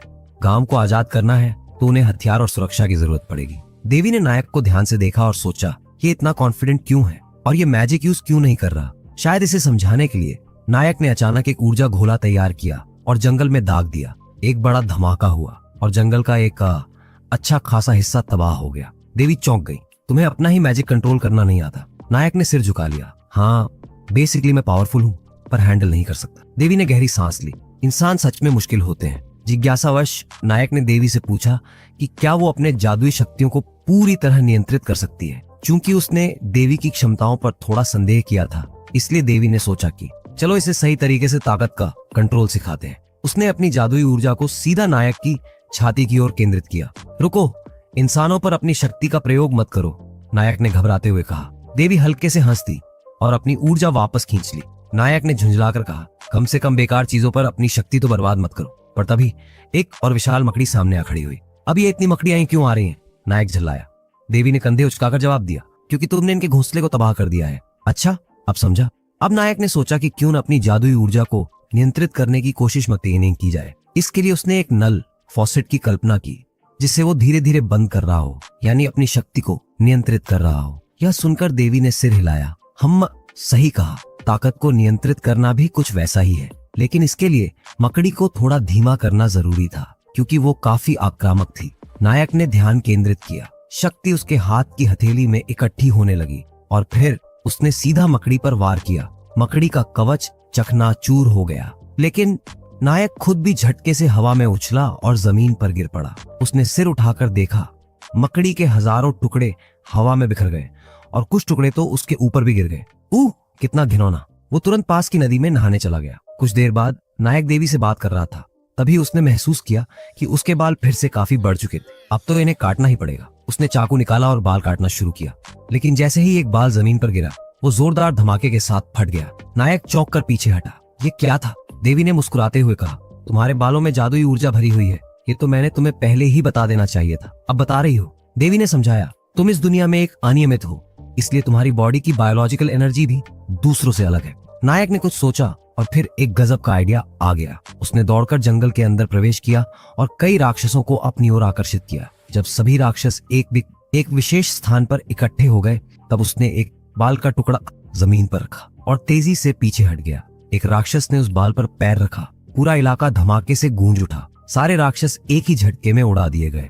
नायक ने गर्व से सिर हिलाया, वाह, अब ये एकदम सही मॉन्स्टर ट्रैप बन गई। सीन शिफ्ट होता है और हम देखते हैं कि वो विलेज पहुंच रहा है। एक विलेजर उसे देखते ही आवाज लगाता है, चीफ इधर आइए। वो पास जाता है तो सामने क्राउड जमा है। सबके चेहरों पर एक्साइटमेंट है। जमीन पर अलग अलग वेपन्स रखे हैं जो उन्होंने पहले ऑर्डर किए थे। तलवारें, भाले, शील्ड्स, सब डिफेंस के लिए रेडी। वो हैरानी से पूछता है, बस इतना ही आया है? विलेजर कंफर्म करता है, हाँ, यही पूरा शिपमेंट है। तभी हमें मर्चेंट बाजियो से मिलवाया जाता है। बाजियो इधर उधर देखता है और पूछता है, नया विलेज चीफ कौन है? हजिमे सकामोटो आगे बढ़कर हाथ बढ़ाता है, आपसे मिलकर खुशी हुई, मैं ही चीफ हूँ। लेकिन बाजियो उसके हाथ को ऐसे देखता है जैसे उसने कोई पजल पकड़ लिया हो। कुछ सेकंड्स बाद उसे रियलाइज होता है, ओह, तुम ही हो। फिर वो बिना फिल्टर के बोल देता है, तुम तो किसी वॉन्डरर जैसे लगते हो। हमारा हीरो एक्सप्लेन करने की कोशिश करता है, पर बाजियो को फर्क नहीं पड़ता।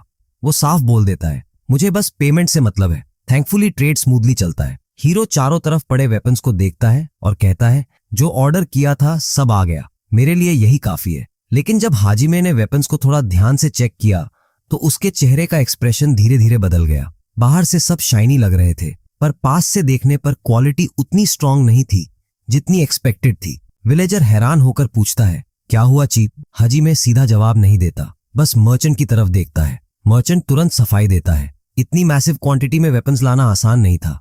आयरन का अमाउंट भी बहुत ज्यादा लगा है, तुम लोग समझ नहीं रहे हो। विलेजर सच में शॉक्ड है, क्योंकि उसने अपनी लाइफ में पहली बार इतने सारे वेपन्स एक साथ देखे हैं। लेकिन हजीमे को मर्चेंट की बॉडी लैंग्वेज कुछ अजीब लगती है। मार्केट रेट के हिसाब से प्राइस बहुत गलत भी नहीं लग रहा। फिर एटीट्यूड इतना खराब क्यों है? आखिर चल क्या रहा है? मर्चेंट सीधा उसकी तरफ मुड़कर पूछता है, तो प्रॉब्लम क्या है? फिर थोड़े ताने वाले टोन में कहता है, अगर सेटिस्फाइड नहीं हो तो मैं सब वापस ले जाता हूँ, मुझे कोई फर्क नहीं पड़ता। वो आगे जोड़ता है, मैं स्पेशली इतना दूर रिमोट विलेज तक आया हूँ, प्रॉफिट ऑलरेडी कम है, वन टाइम ट्रांजैक्शन से कुछ खास फायदा नहीं होता। ऑनेस्टली ये डील मेरे लिए लॉस ही है। वो हंसकर कहता है, रिमोट एरियाज के लोग बिजनेस नहीं समझते। लॉन्ग टर्म में छोटे छोटे रेगुलर डील्स ज्यादा प्रॉफिट देते हैं, एक बार का बड़ा ट्रेड नहीं। अंदर ही अंदर वो सोच रहा है कि ट्रैवल कॉस्ट, मॉन्स्टर्स से फाइट, लेबर चार्जेस, सब मिलाकर ये ट्रिप बहुत एक्सपेंसिव पड़ा है। विलेजर्स पूछते हैं, अगर इतना कॉस्टली था तो आए ही क्यों? उनके लिए तो सिंपल है, आप जब चाहें आ सकते हैं। आपने एक्सक्लूसिव हाई क्वालिटी रिसोर्सेज देने का ऑफर भी किया था। हजीमे चुप होकर सोच में पड़ जाता है। कुछ सेकंड्स बाद वो अचानक विलेजर से पूछता है, क्या तुम लोग किसी और मर्चेंट को जानते हो? ये सुनकर साफ लगता है कि उसने बासियों को प्रैक्टिकली इग्नोर कर दिया है। हजीमे सच में दूसरे मर्चेंट्स के बारे में पता करने निकलने लगता है। बासियो ठंडी हंसी हंसता है, बेकार है, कोई भी आएगा सिचुएशन सेम ही रहेगी। तभी वो अपना हाथ आगे बढ़ाता है और कुछ दिखाता है। रेयर पर्ल्स का एक सेट, इतना चमकदार कि सबकी आंखें फैल जाती हैं। विलेजर इंस्टिंक्ट से हाथ बढ़ाता है, लेकिन मर्चेंट बीच में बोल पड़ता है, आज का हिस्सा। माहौल अचानक सीरियस हो जाता है। हजीमे शांत आवाज में कहता है, ये पर्ल्स आज के पेमेंट के लिए नहीं है, ये गारंटी के तौर पर थे, सप्लाईज और फूड सिक्योर करने के लिए। अगर कभी वॉर की तैयारी करनी पड़े तो हमारे पास फूड, वेपन्स और बाकी जरूरी सामान की कमी नहीं होनी चाहिए। उसकी आवाज अब प्लेफुल नहीं, पूरी तरह फोकस्ड है, जैसे वो फ्यूचर को पहले ही देख रहा हो। उसी वक्त एऑन दूसरी तरफ मुड़ता है, फिर सबको कामली बोलता है, टेंशन मत लो, ये पर्ल्स मेरे पास हैं, खो भी गए तो इश्यू नहीं है, जितने चाहूं उतने कलेक्ट कर सकता हूं। ये सुनते ही मर्चेंट फिर से बिल्कुल स्पीचलेस। उसकी आंखें ऐसे फैल जाती हैं जैसे किसी ने कैलकुलेटर में अनलिमिटेड बैलेंस डाल दिया हो। लेकिन कुछ सेकंड्स बाद असली मर्चेंट वाला फेस वापस आ जाता है। वो अपना हाथ बंद करता है, थ्रोट क्लियर करता है और कहता है, अगर तुम्हें फूड सप्लाईज चाहिए तो उसकी भी टेंशन मत लो, मैं वो भी सेल करता हूँ। हजीमे मन ही मन सोचता है, मैं जो मिजरी के बीच विलेज चला रहा हूँ क्या ये सच में हमें सेल करेगा? मर्चेंट सीधा जवाब देता है, बिजनेस में पर्सनल फीलिंग्स नहीं होती, पेमेंट सही हो तो डील पक्की। ये सुनकर हजीमे उसके और पास जाता है। अब मर्चेंट थोड़ा सीरियस होकर बोलता है, सच कहूं तो शुरू में मैंने तुम्हारे विलेज को वीक समझा था। इतने वैल्यूएबल पर्ल्स ऑफर करोगे ये एक्सपेक्ट नहीं किया था। शायद मैंने अंडर एस्टिमेट कर दिया। हजीमे सीधे मुद्दे पर आता है, तो बताइए नेगोशिएशन में आप कितना एक्सपेक्ट कर रहे हैं? ऑब्वियसली ट्रेडर्स का रूल सिंपल है, कंपेटिटिव ऑफर चाहिए। वो तुरंत विलेजर की तरफ मुड़कर पूछता है, क्या किसी और मर्चेंट को जानते हो? विलेजर कहता है, हाँ एक आदमी है, नाम कन अलियों को। इससे पहले कि वो पूरा बोले हजीमे कह देता है, उसे बुलाओ अभी। हजीमे उसके पास जाकर कामली पूछता है, एस्टिमेट दीजिए, कितना बजट लगेगा? लेकिन वो आदमी चुप रहता है, एकदम साइलेंट, जैसे उसने डिसाइड कर लिया हो कि उसे कुछ चाहिए ही नहीं। उसके रिएक्शन से साफ था कि बिना एस्टिमेट दिए भी वो और उसकी ग्रुप मुश्किल में नहीं पड़ेंगे। ये देखकर विलेजर हिल जाता है, उसके चेहरे पर हल्की सी उदासी भी आ जाती है। शायद उसे लग रहा था डील टूट जाएगी। आखिरकार दोपहर ढलते ढलते मर्चेंट बेसियो अपनी कैरेज लेकर वापस लौट जाता है। जाते जाते बैकग्राउंड में हजीमे सिंपली कहता है, वेपन्स के लिए धन्यवाद। अब जब वो चला गया, देवी हैरान होकर कहती है, तुमने उसे काफी अच्छी तरह काउंटर किया। सच में मर्चेंट जाते वक्त भी हजीमे की लाइफ को लेकर शॉक्ड था। चाहे उसने रिमोट विलेज को अंडर एस्टिमेट किया हो, लेकिन हजीमे के पास रिसोर्सेज की कमी नहीं थी। जरूरत पड़ती तो वो किसी को भी गलत साबित कर सकता था। फर्क बस इतना था कि उसे शो ऑफ करने की आदत नहीं थी। देवी ने साफ देखा, पैसे की पावर दिखाने वाली उस साइलेंट बैटल में आखिरकार मर्चेंट ही हार गया। आखिरकार मर्चेंट ने एक स्ट्रॉन्ग क्लाइंट खो दिया था, लेकिन इंडिपेंडेंस की फाइट धीरे धीरे करीब आ रही थी। उस दुनिया में कुछ लोग खुश थे, कुछ लोग वेपन्स तैयार कर रहे थे और कुछ बस अपने एंड का इंतजार कर रहे थे। हजीमे जानता था कि वो ऐसे मर्चेंट्स पर ब्लाइंडली ट्रस्ट नहीं कर सकता। सीन चेंज होता है। अगला दिन और हमारा हीरो एक अबैंडन्ड हाउस की तरफ बढ़ रहा है। वो धीरे धीरे पास जाता है और सोचता है, क्या ये ओल्ड चीफ का घर है? साइड से देखकर उसे लगता है, हाँ शायद यही है। वो हल्का सा हेजिटेट करता है। बिना परमिशन के अंदर जाना ठीक नहीं, लेकिन जैसे ही वो अंदर कदम रखता है उसे बड़ा शॉक मिलता है। अंदर पूरा सेटअप किसी रिचुअल जैसा लग रहा है। अजीब सिंबल्स, पुराने आइटम्स और हवा में वियर्ड वाइब। पीछे खड़ी गॉडेस हल्का सा मॉक करती है। तो लीडर साहब, वेलकम होम। हजीमे गहरी सांस लेकर सोचता है, मुझे यहीं रहना पड़ेगा। इन समनिंग वाली चीजों के बीच पीछे हटने का ऑप्शन नहीं था। विलेजर्स ने उसे लीडर चुना था। अब जब वो यहाँ है तो इस घर को रिमॉडल करना ही पड़ेगा। वो डिसाइड करता है कि जो बेकार चीजें हैं उन्हें निकालना होगा। इतना बोलते बोलते वो सामान उठाकर सीधे खिड़की से बाहर फेंकना शुरू कर देता है। धड़ाम, थक, क्रैश। गॉडेस मजे से देखती है, फिर कैजुअली पूछती है, हेल्प चाहिए? हजीमे चौंक जाता है। आप हेल्प करेंगी? वो जवाब देती है, मैं भी तो यहीं रहूंगी। Long term stay, short term stay है। थोड़ी बातचीत के बाद हजीमे सिंसियरली कहता है, थैंक्स। तभी अचानक गॉडेस उंगलियां स्नैप करती है। चुटकी बजते ही एक पुराना टीवी कमरे में अपीयर हो जाता है और सीलिंग से एक ब्राइट लाइट नीचे गिरती है। अगले ही सेकंड पूरा कमरा ट्रांसफॉर्म होने लगता है। जो जगह अभी तक टोटली आउटडेटेड थी वो अब फुली टेक्नोलॉजिकल रूम बन जाती है। हजीमे हैरान होकर इधर उधर देखता है, ये टीवी क्यों? गॉडेस कैजुअली बोलती है, रीमॉडल करने के लिए रेफरेंस चाहिए था। तुम्हारी प्रोग्रेस देखने के लिए ये परफेक्ट है। हजीमे कंफ्यूज्ड है पर आखिर में सिर हिला देता है। गॉडेस फिर कहती है, रिलैक्स, टीवी काम भी करेगा। ये सुनकर वो और शॉक्ड हो जाता है। वो फिर से स्नैप करती है और स्क्रीन ऑन हो जाती है। हजीमे सोचता है शायद कोई प्रोग्राम चलेगा, लेकिन स्क्रीन पर वही दिखाई देता है, खुद हजीमे। वो अवर्ड होकर बोलता है, सीरियसली? गॉडेस हंसते हुए कहती है, अभी के लिए सबसे इंटरेस्टिंग शो तुम हो। हजीमे क्लियरली सेटिस्फाइड नहीं है। तभी गॉडेस फिर से स्नैप करती है, स्क्रीन फ्लिकर होती है और इस बार जो दिखाई देता है वो हजीमे ही है, बस थोड़ा स्क्वाड वर्जन में, जैसे किसी ने उसे लो रेजोल्यूशन बॉक्स में फिट कर दिया हो। जो कुछ भी हो रहा था उसे फिलहाल इग्नोर करके वो सीधे फ्लोर पे लेट जाता है। नीचे बिछा टाटमी इतना परफेक्ट था कि वो कुछ सेकंड्स के लिए सब भूल गया। उसने सोचा भी नहीं था कि किसी दूसरे वर्ल्ड में उसे ऐसा टाटमी मिलेगा, बिल्कुल वैसे जैसे किसी जापानीज किचन में होता है। बस फर्क इतना था कि वहां एक टीवी रखा था। बाकी कमरे की चीजें सरप्राइजिंगली नॉर्मल लग रही थीं। लेटे लेटे वो सोचने लगा, अगर यहाँ वही मटेरियल्स मिलते हैं जो मेरे वर्ल्ड में थे तो शायद मैं बाकी हाउसेस भी ऐसे रिकंस्ट्रक्ट कर सकता हूँ।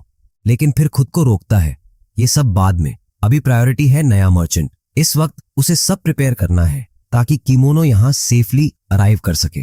पर उससे पहले उसे क्लियर करना होगा कि क्या चीज हर हाल में अवॉइड करनी है। वो इस प्लान को नाम भी देता है, फाइनल लाइन। गॉडेस साइड से सुनकर थोड़ा डाउटफुल हो जाती है। उसे लगता है आइडिया उतना ग्रेट नहीं है, क्योंकि जिन मर्चेंट्स को वो ढूंढ रहा है उनके पास मोस्टली लो लेवल आइटम्स हैं। हाजिमे शांत होकर कहता है, लो लेवल भी इनफ है, हर बार टॉप टियर की जरूरत नहीं होती, लेकिन पहले उन वेपन्स को आसपास के मॉन्स्टर्स पर टेस्ट करना जरूरी है ताकि उनकी रेजिस्टेंस चेक हो सके। वर्स्ट केस सिनेरियो ये होगा कि डील बीच में ही कैंसिल हो जाए। गॉडेस उसे देखती है और सोचती है कि कहीं वो फिर से किसी कॉर्पोरेशन का स्लेव तो नहीं बन रहा। हाजिमे ये सुनकर हल्का सा हंसता है और समझाने लगता है, क्लासिक ब्लैक कंपनी टैक्टिक पता है, एनुअल इनकम 1 मिलियन येन एडवर्टाइज करेंगे या मंथली 500,000 येन बोलेंगे, लेकिन ज्वाइन करते ही वो पैसा कमीशंस में गायब हो जाता है, या सिर्फ कुछ लोग ही एक्चुअली उतना अर्न करते हैं, और वंस अंदर फंस गए निकलना ऑलमोस्ट इम्पॉसिबल। वो सीरियस होकर जोड़ता है, अगर हम अभी अग्रीमेंट शुरू करें और वॉर के बीच में वो टर्म्स बदल दें या टाइस कट कर दें तो हम बुरी तरह फंस जाएंगे, इसलिए स्टेबल और long lasting contract almost mandatory है। वो स्ट्रैटेजी के बारे में सोच ही रहा था कि दरवाजे पर नॉक होता है। बाहर से कोई आर कहकर बुलाता है। जैसे ही वो डोर खोलता है, विलेजर अंदर का सीन देखकर पूरी तरह स्टन्ड रह जाता है। आपने तो पूरा प्लेस रिनोवेट कर दिया, ये तो अब रहने लायक स्पेस लग रहा है, वो कहता है। हाजिमे हल्का सा सिर हिलाता है, फिर अचानक उसके दिमाग में डाउट आता है। वो विलेजर से पूछता है, एक बात बताओ, क्या फॉर्मर लॉर्ड या इस विलेज के पहले लीडर का किसी और मर्चेंट के साथ कोई कॉन्ट्रैक्ट था? फिर वो पूछता है, क्या ये पता करने का कोई तरीका है कि किस तरह का मैजिकल कॉन्ट्रैक्ट था? विलेजर्स बताते हैं कि कॉन्ट्रैक्ट मैजिक से बनाया गया था, लेकिन वो हाई क्वालिटी मैजिक चाहिए होता है। हाजिमे को पूरी तरह समझ नहीं आता, पर इतना क्लियर है कि ये ऐसी मैजिक है जो कॉन्ट्रैक्ट को फोर्सफुली बाइंड करती है। उसके लिए ये फ्यूचर में काफी इंटरेस्टिंग टूल हो सकता है। वो तुरंत विलेजर से पूछता है, तुम्हें उस कॉन्ट्रैक्ट के बारे में कुछ डिटेल्स पता है? जवाब आता है, नहीं, वो सब चीफ ही हैंडल करते थे। फिर सवाल उठता है, तो वो कॉन्ट्रैक्ट रखा कहाँ होगा? ऑल्डन बताता है कि फॉर्मर चीफ के पास इंपॉर्टेंट चीजें रखने की कोई फिक्स्ड जगह नहीं थी। इसका मतलब वो कॉन्ट्रैक्ट इसी रूम में कहीं हिडन हो सकता है। हाजिमे सोचते सोचते गॉडेस की तरफ देखता है। गॉडेस उसकी नजर समझ जाती है। तुम चाहते हो मैं सब वापस पहले जैसा कर दूं? वो हल्का सा मुस्कुराती है और स्नैप करती है। अगले ही पल कमरा रिवर्ट हो जाता है, जैसे रिनोवेशन हुआ ही ना हो। सर डेमिन पूछता है, फॉर्मर चीफ किस चीज को सबसे ज्यादा इंपॉर्टेंस देता था? जवाब मिलता है, एक अजीब सा स्कल। हाजिमे शेल्फ्स चेक करता है, पर कुछ नहीं मिलता। वो सोचता है, कहीं क्लीनिंग के दौरान मैंने उसे बाहर तो नहीं फेंक दिया। तभी उसे याद आता है कि उसने एक स्कल सच में बाहर ट्रैश में फेंका था। वो तुरंत घर से बाहर निकलता है और कचरे में सर्च करने लगता है। कुछ देर बाद उसे वो स्कल मिल जाता है, लेकिन उस पर एक क्रैक है, जैसे अंदर कुछ छुपा हो। वो दोनों हाथों से स्कल को कसकर पकड़ता है और पूरी ताकत से ऊपर की तरफ खींचता है। क्रैक खुल जाता है और अंदर से कोई चीज निकलती है। जैसे ही वो बाहर आती है, हल्का पर्पल स्मोक उठता है और अचानक एक मिस्टीरियस एंटिटी सामने प्रकट हो जाती है। हाजिमे पीछे हट जाता है। ये क्या है? वो एंटिटी तेजी से उसकी तरफ उड़ती है, लेकिन पकड़ने से पहले ही हाजिमे अपनी हथेली में हाई डिस्ट्रक्शन स्पेल फॉर्म कर देता है। एनर्जी बॉल जैसे ही कंप्लीट होती है, वो क्रीचर सीधे उसी की तरफ झपटता है। इम्पैक्ट इतना जोरदार होता है कि वो मॉन्स्टर आसमान की तरफ उछल जाता है, अननोन डायरेक्शन में फेंका हुआ। पूरा विलेज ये सीन देख लेता है और उसी रिफ्लेक्स में हाजिमे कुछ ऐसा कर देता है जो उसे नहीं करना चाहिए था। ऑल्डन पूरी तरह स्पीचलेस रह जाता है। आखिर में बस उसकी पावर से बनी डिस्ट्रक्शन की लकीर बचती है, जैसे किसी ने आसमान में वार्निंग लिख दी हो। उसकी पावर सच में काफी पोटेंट थी। ऑल्डन साइड से जोर से चिल्लाता है, जरा इधर देखो। हाजिमे मुड़कर देखता है और समझ आता है कि उसकी अटैक की शॉकवेव से मर्चेंट की कार्ड का एक हिस्सा डैमेज हो गया है। उसी पल उसे याद आता है कि ऑल्डन असल में उसके घर आया ही क्यों था। लेकिन तभी किमोन वहां पहुंचता है। वो पास आकर पूछता है, आप ठीक तो हैं? हाजिमे सीधा जवाब देता है, हाँ मैं ठीक हूँ। बातचीत चल ही रही होती है कि एक नया मर्चेंट उनकी तरफ बढ़ता हुआ दिखता है। वो पास आकर खुद का इंट्रोडक्शन देता है, मेरा नाम कीमन शॉन है। हाजिमे महसूस करता है कि शायद अब वो अपनी मिशन को आगे बढ़ा सकता है। मर्चेंट के इंट्रोडक्शन के बाद वो भी कहता है, मैं हाजिमे हूँ। कीमन थोड़ा इधर उधर देखता है और कहता है, क्या हम किसी शांत जगह पर बात कर सकते हैं? प्लान्स डिस्कस करने हैं। वो डियॉन की तरफ मुड़कर पूछता है, यहाँ आसपास कोई काम एरिया है? डॉन तुरंत जवाब देता है, पोटैटो फील्ड सबसे क्वाइट जगह है। आज हार्वेस्ट डे भी नहीं है, तो वहां आराम से बैठ सकते हैं। हाजिमे हल्का सा सिर हिलाता है। अब असली डिस्कशन शुरू होने वाला था। तो दोस्तों, आज की कहानी यहीं खत्म होती है। अगर आपको ये वीडियो पसंद आया हो तो नीचे लाइक दबाओ और कमेंट में बताओ कि तुम्हें ये मनहुआ कैसा लगा। और हाँ, क्या वो बड़ा दांतों वाला लॉर्ड सच में revenge2.oh के लिए वापस आएगा? मेरे ख्याल से वो जरूर लौटेगा। और तुम्हारा क्या कहना है नीचे कमेंट में बताओ। अब मैं निकलता हूँ, शायद अगली बार फिर मिले या फिर अगले पार्ट में।